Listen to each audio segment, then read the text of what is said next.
अस्सलाम वालेकुम दोस्तों, मैं हूँ याश शुजा। मेरे फेसबुक पेज और यूट्यूब चैनल पर खुश आमदीद। नाजरीन, आज बड़ी ही एक अहम जो ख़बर है वो ब्रेक हुई है कॉलम के ज़रिए। कॉलम पाकिस्तान के नामवर सहाफ़ी हामिद मीर साहब ने तहरीर किया है और उसमें उन्होंने दावा किया है कि army chief general Qamar Javed Bajwa ने इमरान खान से ज़िच होकर तंग आकर उनको अपना इस्तीफ़ा पेश कर दिया था।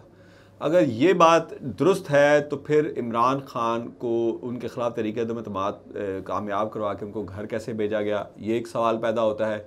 इसके अलावा उनका ये भी कहना था कि इस कॉलम में कि इमरान खान DGISI को जब उन्होंने तब्दील किया तो उसके ज़रिए वो अपोजिशन की अहम तरीन शख्सियात को गिरफ़्तार करवाना चाहते थे।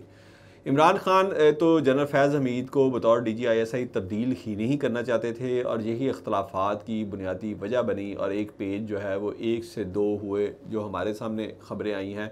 तो फिर नए DGISI से वो क्यों इस तरह की तवक्को रखते थे और क्यों उसकी वजह से उनकी, और ये भी दावा किया गया कि इसी वजह से उनकी हुकूमत भी गई। तो इसका भी मैं जायज़ा लूँगा उनके कॉलम का अपने इस वीलॉग में। लेकिन उससे पहले एक बड़ी अहम ख़बर है कि अपना सूबाई दारुल-हुकूमत में भी, वफाकी दारुल-हुकूमत में भी एक ख़बर गर्दिश कर रही थी इमरान खान के लॉन्ग मार्च के हवाले से कि फैसल वाडा से भी ज़्यादा ख़तरनाक प्रेस कॉन्फ्रेंस इमरान खान के ख़िलाफ़ होने लगी है। और उसके जो 2 किरदार थे जिनके बारे में कहा जा रहा था कि या वो करेंगे या वो करेंगे, उनमें एक थे साबिक़ chief justice retired Saqib Nisar. एक तो उनका नाम लिया जा रहा था, दूसरा साबिक़ DGISI general retired Shuja Pasha का नाम लिया जा रहा था। इस हवाले से ये इस कॉन्फ्रेंस के बारे में ये कहा जा रहा था कि ये जो साकिब निसार वाली खबर थी, ये तारिक मतीन साहब एक बड़े सीनियर सहाफ़ी हैं, उन्होंने दी थी। और ये भी कहा जा रहा था कि इस प्रेस कॉन्फ्रेंस में इमरान खान को फितना कहकर मुखातब किया जाएगा और उनको या उनके इक़्तिदार को दवाम देने के लिए अपने गुनाह का भी एतराफ़ किया जाएगा। इस पर जब तहकीकात शुरू हुई, बहुत ज़्यादा यानी कि लोगों ने इस पर बातचीत शुरू की। तो दुनिया न्यूज़ के रिपोर्टर हैं इमरान मोहम्मद, इन्होंने भी ट्वीट किया है थोड़ी देर पहले कि उनकी साबिक़ chief justice of Pakistan Saqib Nisar साहब से बात हुई है और उन्होंने कहा कि ना तो मैं कोई प्रेस कॉन्फ्रेंस कर रहा हूँ, ना ही ऐसा मेरा कोई इरादा है। इस वक्त मैं सिर्फ़ और सिर्फ अपनी आखिरत की तैयारी कर रहा हूँ, और वो इस तरह कि वो गरीब जो कानूनी मदद नहीं अफोर्ड कर सकते, जब महंगे वकीलों को फ़ीस नहीं दे सकते, मैं उनकी मदद कर रहा हूँ। तो इस तरह उन्होंने तरदीद कर दी। दूसरी जानिब अब शुजा पाशा साहब का नाम रह जाता है, उनकी तरफ से कोई इतला नहीं। अब देखना यह है कि ये प्रेस कॉन्फ्रेंस कब होती है। मैं हामिद मीर साहब के कॉलम की तरफ आने से पहले एक और ख़बर आपको दूंगा कि यूसुफ रज़ा गिलानी साहब के ख़िलाफ़ सेनेट में PTI ने रेफरेंस पेश किया था तोशाखाना से 4 गाड़ियाँ लेने का, लेकिन चेयरमैन सेनेट ने वो रेफरेंस जो है वो रद्द कर दिया है। इस तरह जो तोशाखाना केस में इमरान खान के साथ दोहरा म्यार अपनाया जा रहा है, वो भी एक तो वाज़ह होकर सामने आ गया। बिल्कुल इमरान खान ने अगर तोशाखाना में कोई बेकायदगी की है या बदगुमानी की है तो उनके ख़िलाफ़ कार्रवाई होनी चाहिए, लेकिन उनसे पहले जिन ने भी ये काम किया है उनके ख़िलाफ़ भी वैसे ही कार्रवाई होनी चाहिए। ये नहीं होना चाहिए कि इमरान खान के ख़िलाफ़ कार्रवाई हो लेकिन बाकी लोगों के ख़िलाफ़ ना हो।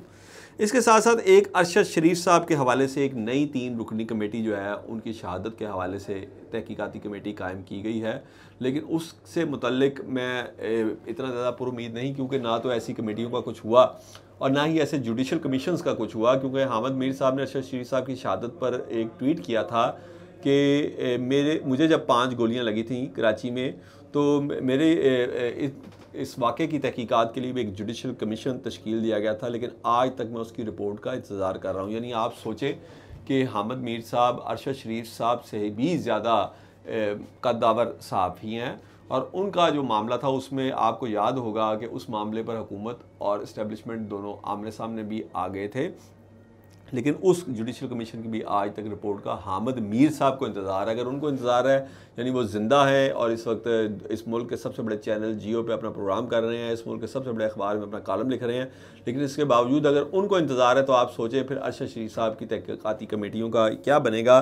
और इस बारे में ख़ुद अरशद शरीफ साहब ने भी अपने, जब वो ज़िंदा थे तो कहा था कि जब किसी मामले पर तहकीकाती कमेटियाँ बननी शुरू हो जाएँ तो समझ लें कि उस मामले पर मिट्टी डाल दी गई है। अब मैं बात करूंगा हामिद मीर साहब का आज वो तहलका खेज़ कॉलम, जिसका उन्वान था, जिसका उन्होंने टाइटल ये दिया था कि आओ मिलकर रोएं। इस कॉलम में हामिद मीर साहब लिखते हैं कि आईएसआई के सरबराह के ट्रांसफ़र के मसले पर इमरान खान ने जनरल बाजवा को इतना जिच कर दिया कि एक दिन जनरल साहब ने अपना अहदा खुद ही छोड़ने का फ़ैसला कर लिया। अच्छा, ये बात बड़ी कंट्राडिक्टरी है कि एक तरफ जनरल बाजवा के हवाले से ही ये इतलात आई कि हामिद प्रेस कॉन्फ्रेंस में DGISI और DGISPR ने कहा, दावा किया कि इमरान खान उनको अनलिमिटेड या एक्सटेंशन देने को तैयार थे।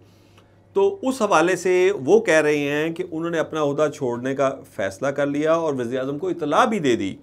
आगे जाके वो लिखते हैं कि वज़ीर-ए-आज़म को जब पता चला तो उन्होंने ISI के सरबराह के ट्रांसफ़र का नोटिफिकेशन करवा दिया, लेकिन इसके बाद उन्होंने आर्मी चीफ और ISI के नए सरबराह से तकाजा किया कि अपोजिशन की अहम शख्सियात को जेलों में डाला जाए।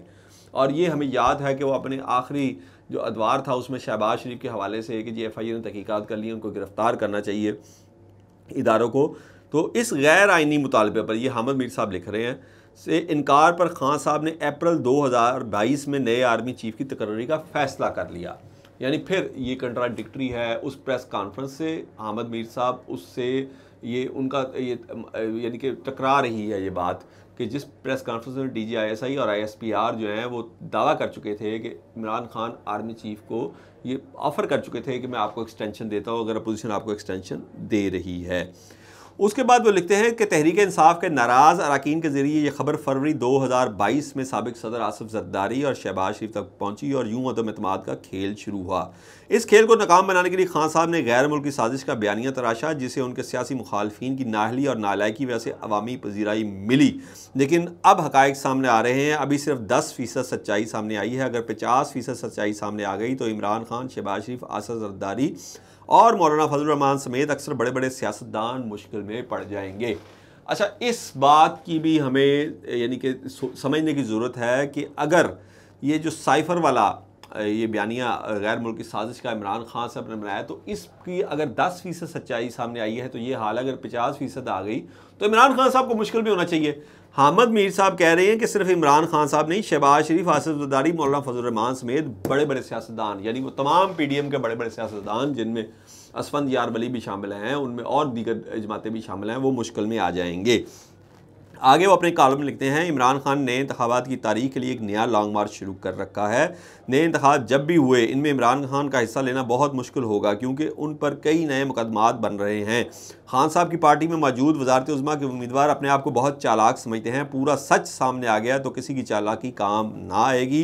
ये चालाक लोग डरे उस वक्त से जब वो नवाज शरीफ और आसिफ जरदारी के साथ मिलकर रोएंगे, लेकिन उस वक्त पाकिस्तानी कौम मुस्कुरा रही होगी।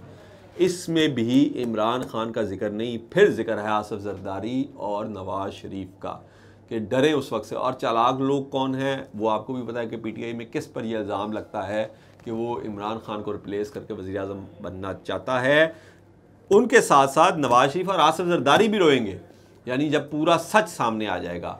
ये हामिद मीर साहब की जो बात है, मैं उनको इस मुल्क का जो बाखबर तरीन सहाफ़ी हैं उनमें से एक समझता हूँ। उनकी ये बातें यकीन करें बड़ी अलार्मिंग हैं कि अगर पूरी सच्चाई सामने आ गई, इसका मतलब है कोई है जो पूरी सच्चाई की पर्दादारी कर रहा है और सिर्फ उतनी ही सच्चाई सामने ला रहा है जिससे इमरान खान और PTI को शिकस्त हो, उसके बयानिए को शिकस्त हो। और जैसे कि फैसल वाडा को सामने लाया गया, उससे पहले DGISI और ISPR की प्रेस कॉन्फ्रेंस में भी ऐसी बहुत सारी बातें की गई। इसका मतलब ये है हामिद मीर साहब के कॉलम का कि वो डरे उस वक्त से कि जब 100% सच्चाई सामने लाई जाएगी, यानी कि 100% सच्चाई लाने का इम्कान सामने बहुत ही कम है। इसका मतलब है कि कोई कुव्वत ऐसी है कि जो कि पूरी की पूरी सच्चाई सामने नहीं ला रही, सिर्फ उतनी ही सच्चाई सामने ला रही है जिससे किसी एक जमात, मेरी मुराद PTI है, उसको या उसके चेयरमैन इमरान खान को ही नुकसान पहुँचे, मौजूदा हुकूमत और जो PDM की क़यादत है उसको नुकसान ना पहुँचे। हामिद मीर साहब के इस कॉलम पर मेरी तहकीकात जारी रहेंगी और आपसे वादा करता हूँ कि इस पर जब भी मुझे कोई नई खबर मिली तो आपकी खिदमत में ज़रूर पेश करूँगा। अपना, अपने दोस्तों और रिश्तेदारों का ख्याल रखिएगा। अल्लाह हाफ़िज़।